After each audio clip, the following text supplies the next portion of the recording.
You guys are ready? Hello everyone, thank you very much for coming today. We're Team Amoeba, this is our game Slime Time. I'm Jared Seeger. I'm Martin Artist, one of the designers. I'm Sarah Dyer. I'm Mitchell Gordon, one of the other artists. I'm Jeremy Little. I'm Josh Peak. And I'm in the White House, and I'm the programs. Slime Time is a tool to seek arcade shooter where 2 to 4 players can control their own personal pool of slime and battle the other players involving the last one alive. When they are hit, they can split down into small versions of themselves. This will give them more firepower to fight back or bring them closer to defeat. Our first core mechanic is grouping, which is done by having the player control a physical waypoint, which all their slimes can follow in a hectic and unorganized way. Next is shooting, which will make all players' current slime shoot in a direction relative to themselves.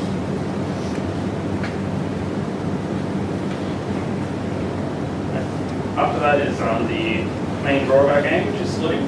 So when your slime is hit, it will split into a smaller versions of itself. So this will give you more points to shoot from, but also get that as you get closer to death, so it kind of balances itself out as the game progresses. Because you get more firepower, you shoot the opponents, and they get smaller, and they also get more firepower.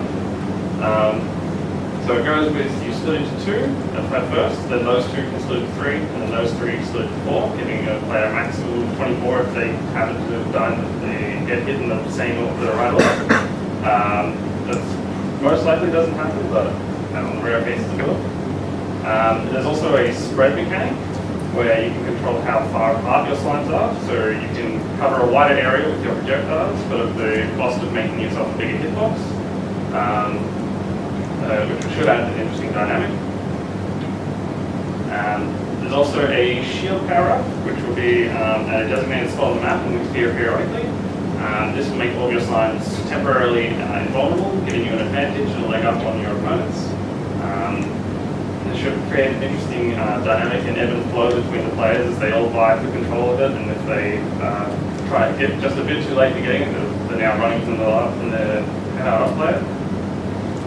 The core game loop revolves around the slimes by players all moving around the arena, aiming and shooting each other. As they hit each other, the slimes slip down until they stop dying. And once there is only one player left, that player wins the round. For the art style, we were going for more vivid palette, but more focused on blues and greens. This helps to represent a more natural environment and also helps represent the gelatinous setting. Another influence was an exaggerated landscape, so over large rocks. For the level design, I decided to go with a floating island, which is more to focus on the fantasy aspect of it. As for the colour palette of most of the ground, aside from the grass and the bridge, which is the main area where the characters are playing, I just like to keep the colours more desaturated.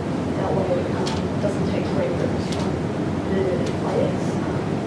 On the left side, we have a couple of model designs. So up above we have the slime tree, which is following the gelatinous element, and below is the slime cart, which is very small separation. So for the characters in our game, we wanted to create a nice, fun character to look at, and that is easy to look at and recognize whilst you're playing without distracting from the core mechanics of the game. So using shaders to bend light around the characters in unique ways, such as this, and also as using a shader to make them seem more jelly-like and squishy. So 4 main characters within the game for each player will all have unique colors and unique shapes, as well as expressions on their face, just for a little bit more fun. The colors will be bright and easy to pick up anywhere on the map, and the polycount on the models will be kept low so they don't distract too much from as you're playing. That's our presentation. Thank you very much for listening. If you have any questions and feedback.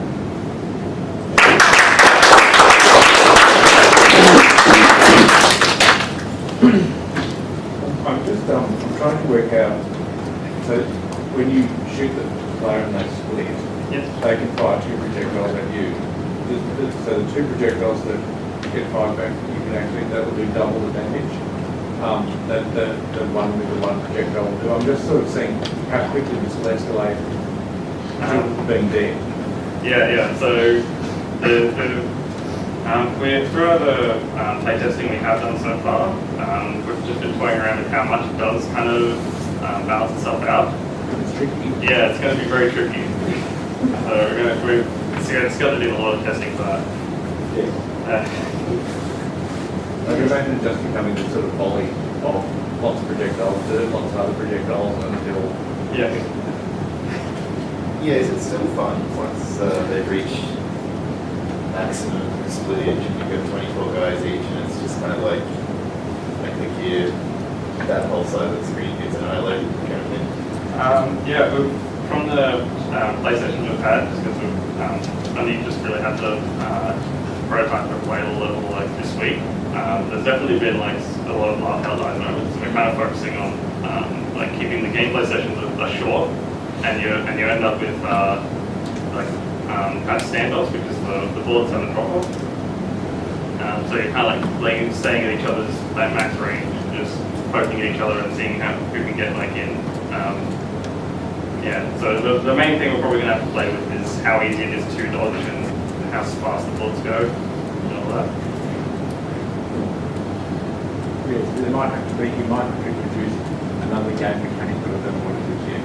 Yeah. Do you know what I mean? Just to sort of like make it not so much like a Mexican standoff because as soon as they get in range, when they just pump each other and then one's dead, there may need to be some other thing. And I have no idea. Well, like being able to call back together or something, you spend some slime and form one big hole again. It's like, I don't know. Yeah.